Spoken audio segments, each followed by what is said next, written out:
Good evening. We bring the latest in the world of sports. I'm Paulo Del Rosario. We give you the conversations you want to hear from your favorite icons and athletes. I'm Diego Dario. And in tonight's game plan, it's all hoops as we break down Game 2 of the PBA Finals and the latest in the NBA play-ins. Buckle up, sports fans. Let's get in the game.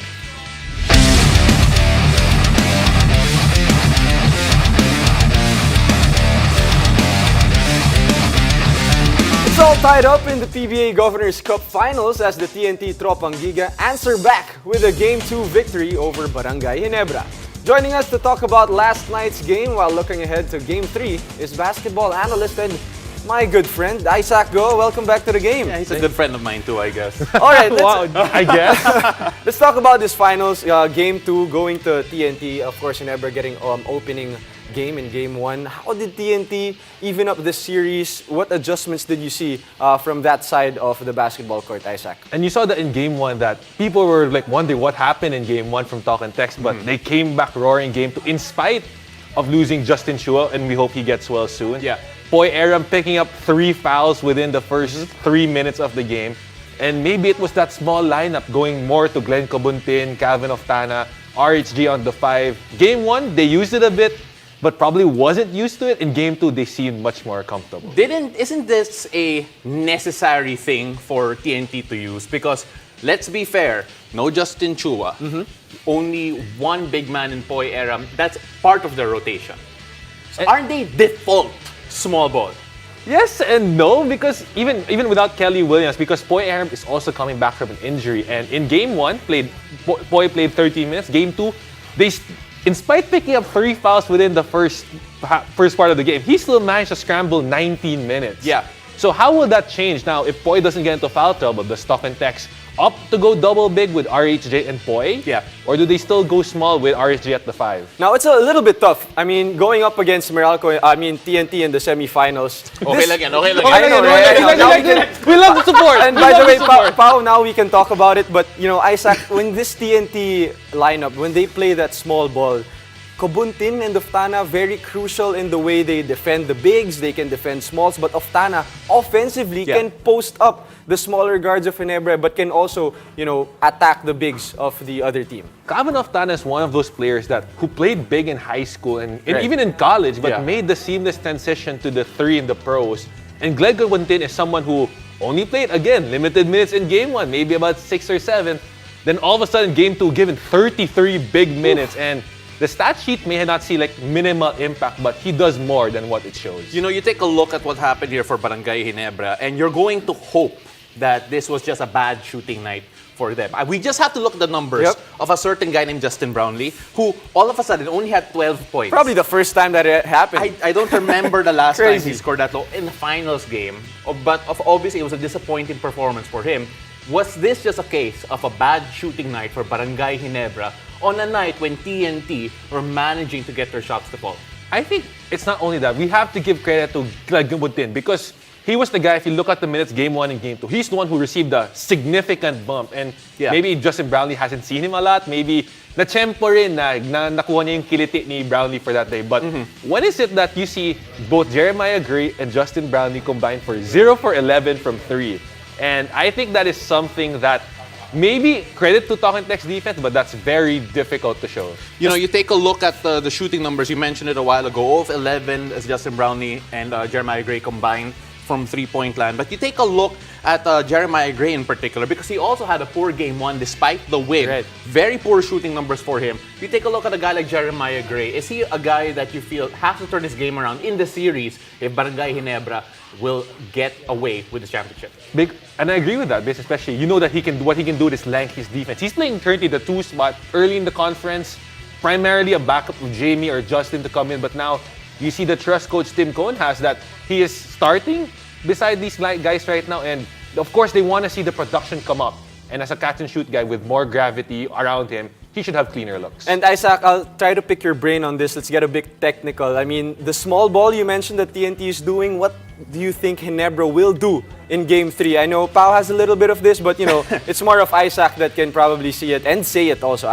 Yes, I am a lockdown Right, defender. right. No, but Isaac, go on. I think they'll continue to pound inside this. We've seen how Christian stand harder, not only in this finals, playing but well. this The whole whole conference, whole right. conference has played really well, and he's dominated. And the numbers we've seen is, I think the rebounding was that first game, they were up 9, 51-60. Game 2, 52-51. Now, maybe because of Talk and Tech's undersized lineup, 51 may be that cap for them. They can't out-rebound anymore. But for Ginebra, they have to continuously use their size because you don't know when Japet Aguilar may join this final series, so they have to continue to pound the glass, put pressure inside the paint. We have to give our flowers to our Arpogoy as well, because Arpogoy had a very poor Game 1 by his very high standards, and this time around came up with 17 points, 7 rebounds, and 3 assists. The question is, can RR continue to be consistent this series? How important do you think he is in Game number 3? It's not that he can. He has to be for Talk and Text to have a shot, because we know Mikey Williams, what he's going to get. Jason Castro may not provide the same volume of numbers what we're used to, but the veteran leadership is still there. And we've seen how Roger Pagoy in this conference has taken charge, has become one of the guys for this team. So he has to produce, and we've seen what he can do. Right. I think, RR Pogoy, when you talk about him, he's like the barometer for TNT because, the guards, RHJ will get their numbers, defense will collapse them, and RR just has to hit his shots. But let's talk about the Ginebra. Talking about being the barometer, Justin Brownlee, 12 points on 3 out of 16 shooting. What should he do? And is he, the key for Ginebra just to go all the way again? I can see Bao wants to answer this so bad. No, let's just be fair, all right? Let's be fair here. And I think you can agree with me here, Isaac. If Justin Brownlee got even just his average in that game, they probably might have at least been within shouting distance or a possession away from a victory here. Of course, and we know what Justin Brownlee's do, especially once he gets going. And not only if he gets going, once he gets going, the crowd comes into it. So now, from a small puddle, now all of a sudden a roaring wave of that crowd. Yeah, you know what? It's going to be really interesting to see whether or not he can reach those numbers again. Of course, Game 3 of the best-of-7 series between Barangay Ginebra and the TNT Tropang Giga happens tomorrow, April 14, at the Smart Araneta Coliseum. You can catch that live on PBA Rush, Signal Channels 260 HD and 90 ST. Also available for free on Signal Play and Smart Live Stream. After the break, we'll talk about the final results of the first leg of the postseason, the NBA play-ins. Lakers fans are happy. Stay tuned. You're watching the game.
back. You're watching the game.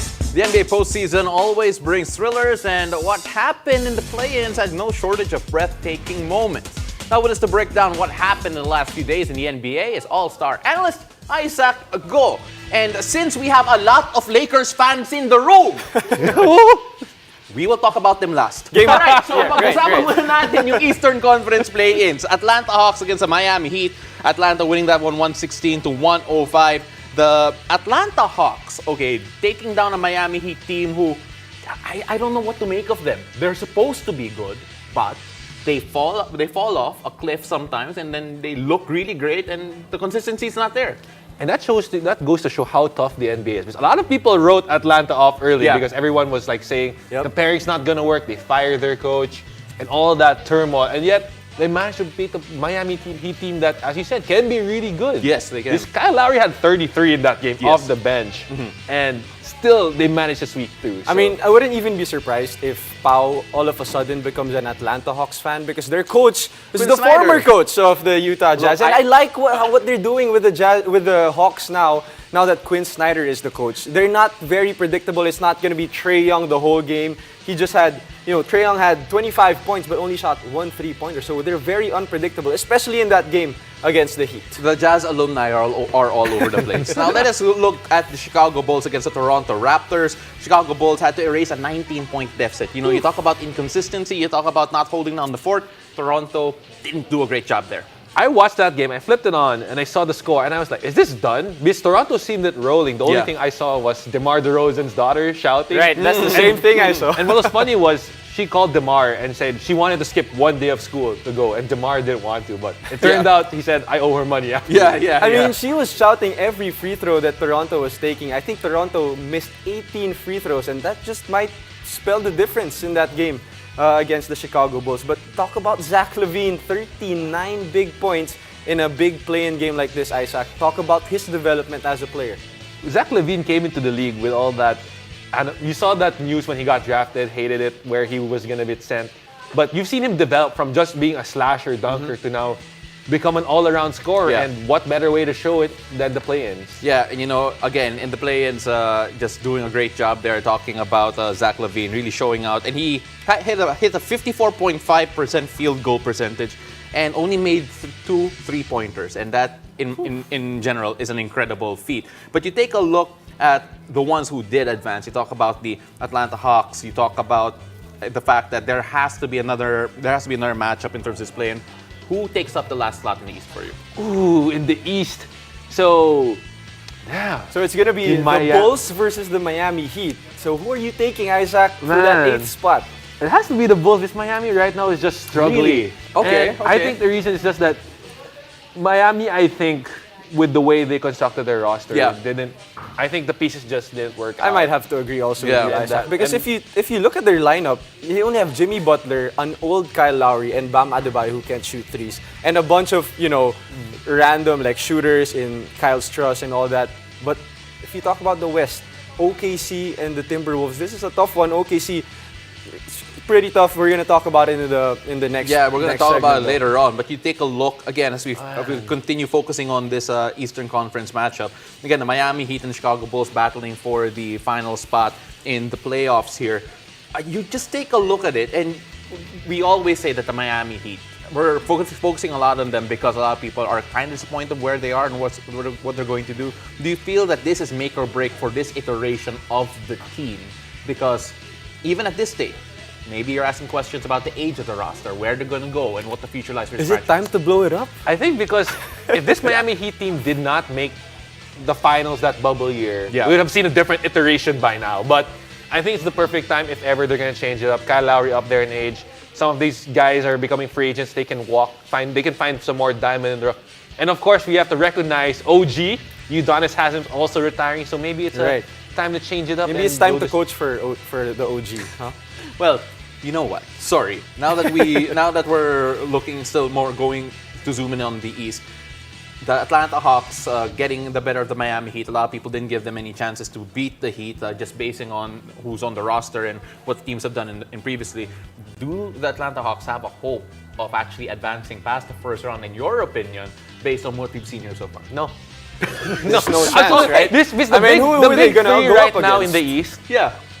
Boston, Milwaukee, and Philadelphia are not going to allow any of their first round matchups Yeah. to advance. Yeah. If Probably ever gonna be there's a one, sweep, man. it's going to be that 4 or 5 that we have to keep an eye on Yeah, between.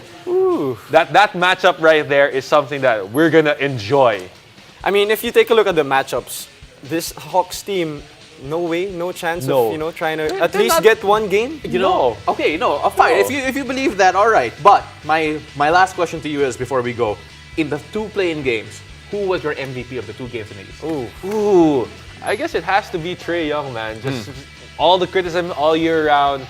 No, my bad. I'll change it. I'll change it to Clint Capella because Clint Capella is someone who was quiet the whole year, and now put your mouth where your money is, and he balled out against one All-Star Bam Adebayo. And 21 rebounds in that game. Incredible Control numbers the here boards, for just anchor for the I gotta Hawks. pick a big man. Yeah, I you gotta- gotta. I'm tired of picking guards. Okay, biased big banner person. for Isaac, but then, we're not done with Isaac yet because we've got more NBA action after the break.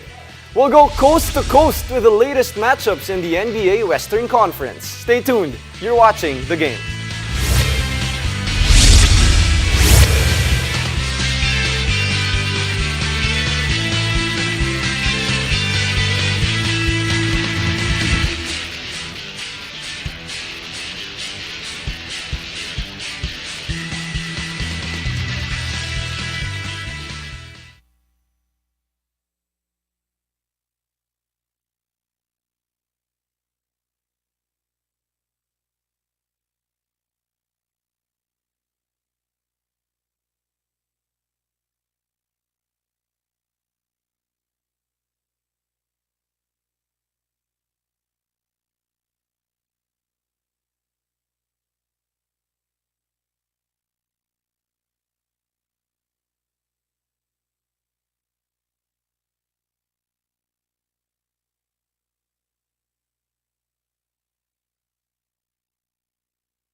Welcome back. You're watching The Game. Now we'll continue breaking down the play-in picture, this time over at the Western Conference. Still joining us is NBA All-Star analyst Isaac Go. And we have now reached the part of the show where, ladies and gentlemen, we're going to be talking about the Lakers. Drum roll. Okay, so Isaac Go. The Lakers beat the Minnesota Timberwolves barely, 108 to 102, despite the incredible clutch play of Mike Conley towards the end in that fourth quarter. Parang the iba yung three pagsabi free- mo ng I'm Mike sorry, but that was an Conley, amazing Ay. sequence. Alam mo naman yun. Akala That ko was sabihin an niya amazing LeBron James in the clutch play of LeBron James. James in the end. But let's take a look at that win, 108 to 102 in overtime for the Los Angeles Lakers. LeBron James, incredible performance, 30 points, 10 rebounds, and 6 assists. Did that game make you feel more confident about the playoff chances of this Los Angeles Lakers team? Of course, of course. And LeBron's goal every year is to make the playoffs. And once he gets into the playoffs, it's a different switch for him. And he is trying to he's going to try to cement his legacy, which is already cemented, but he wants to cement it even more. But finally, they have a roster that's contributing. They got Anthony Davis healthy. And this roster seems like maybe they could make a late push for the NBA playoffs. I mean, I know everyone knows that I'm a Trailblazers fan, but hopefully you guys, welcome me to the bandwagon direct, the producers, all the Laker fans, because I kept on saying before the play-ins that this Lakers team might actually win the whole championship. Do you agree, Isaac? Is that even possible? Will the Lakers win I mean, they're gonna go up against Memphis, number 2, and they're number 7. Do you think they can beat Memphis? They can beat Memphis. Right? With all the talent that they have. They can. And then what's funny is I saw the post this morning where there was a 0.3% chance that the Lakers were gonna make the playoffs after going 2-10, and they wrote it on the board. 0.3%, 2-10, but they encircled playoffs, and they did it. I mean, they have the GOAT with them. Yeah, so that's an incredible performance there for the Lakers. And before we go on in predicting the future of the Lakers, we have to talk about what happened in the other matchup in the play. And of course, the OKC Thunder will get a shot to go and fight for that 8th seed against the Minnesota Timberwolves after beating the New Orleans Pelicans 123-118. SGA already expected to have a good game, but Josh Giddey up. Look at that guy. How impressed are you with OKC's young group, and can they do damage against the more veteran crew of Minnesota? OKC is one of those teams that you can never overlook because they have the talent. SGA, Josh Giddey, even guys like Jalen Williams, Lou Dort, they have a lot of guys in that roster who just want to ball out. They want to have fun. And most teams probably be like, no, we don't want you to win. We want you to tank for our picks. But I think this playoff experience, if they do win, is going to pay dividends down the line. They have so many picks anyway, so... That's right. They have so many weapons Chet in their bag. Chet Holmgren is waiting. I don't think, OKC this win, congratulations, they're going to make it to the playoffs, but I don't think they're going to advance to the next round after this. Of course, OKC, they have a great squad. SGA, for me, is a superstar. He just needs more, players and pieces around him. But, OKC against the New Orleans Pelicans, let's talk about a little bit of New Orleans. No Zion once again at this point of the season. What do you think of that team? And we've seen that once, of course, Tubum Gonzalez, the resident New Orleans fan, is that if Zion is there, I don't think they're in the play-in. They could be in contention for playoffs. They would have been sure-cut playoffs, but this veteran, this is a good mixed team. They have veterans like CJ McCollum, Brandon Ingram, who dropped 30, JV, who had 16 and 18, and they got young guys like Trey Murphy, Zion, Herb Jones, Jose Alvarado eventually, that this could be a good mix of guys that if they did make the playoffs with a healthy Zion, they would scare teams. I mean, but they're all out. So now the Thunder will go up against the Timberwolves. What do you think of this matchup? Of course, Pao here has been rooting for Mike Conley, the ex-Utah Jazz player, and Rudy Gobert. That's interesting, but go on, Because I like this OKC team, but if you're looking for a first round in the playoffs that's more interesting, I think Minnesota can provide that matchup against Denver, especially the veteran presence of Mike Conley, Rudy Gobert. They've been there. They've made it late pushes in the playoffs. They've lost to Denver. Knows that. And they've lost to Denver also. Hey, but this time they got Karl Anthony Towns. They got too big. Yeah, that's true. But actually, my question is when I take a look at the Minnesota Timberwolves again, still referencing the matchup that the Utah Jazz made, the Lakers and the Timberwolves, because literally half the starting line of the Jazz were part of those two teams. You take a look at the Minnesota Timberwolves, is it still an issue? All the punches that happened in the past few days. Do you think that it will resonate in that last play-in game? Will Gobert be passed to? All the punches. Will they expect more? Right? Will they miss Jaden McDaniel even more because he punched the wall? You take a look at all of that. Do you think all of those big holes will appear against the OKC Thunder? I think so, because especially sometimes when you go through a long, grueling season with a lot of ups and downs, missed expectations, sometimes you just get frustrated with one another. And it's better that they get it out of the way now, rather than it boils over, moves into next season, and they have to deal with that. But they got it out of the way, they talked about it, and they got vets around the team who want to simmer it out, like they understand where everybody's coming from. But I think that might band them together and now make them even more focused for the play-in. All right, so NBA play-in. The first games are now done in the Western Conference. We asked you a while ago in the East who was your MVP for the first round of play-in games. How about here in the West? Who would you pick as your personal MVP? LeBron. Easy. I would say Mike Conley because we're with Pao. But they lost. They lost. Mike Conley lost. We still have a chance. But honestly, LeBron, and again, there's this conversation that why did he pass the last shot to Dennis Schroeder? But he made the right made it. He made the right play. decision. He drew, and that's how I think we're obsessed with players getting all the glory. That okay, I'm gonna be mano a mano. I'm gonna take a shot. Instead, LeBron opts to drive, makes a very difficult pass to the corner. Yes, if you he did. watch the picture, Yes, very and difficult. Dennis Schroeder hit the three. He had 6 assists in that game, shot 50% from beyond the arc, talking about LeBron James, and 57% from the field. Isaac, really appreciate all the time and joining us here for the entire episode. And let's see whether or not we have you back for more predictions brother. and more Hopefully. hot takes from young Isaac. I mean, all I know is I love the play-in. It's better for the I league. love it. is I love it. I Really mean, appreciate it. watch all the 2023 NBA playoff action together with other NBA exclusive only on NBA TV Philippines. Catch the games daily, live, and in HD. Games are also shown live from Fridays to Mondays on One Sports and TV5. The NBA playoffs, where we are always a fan.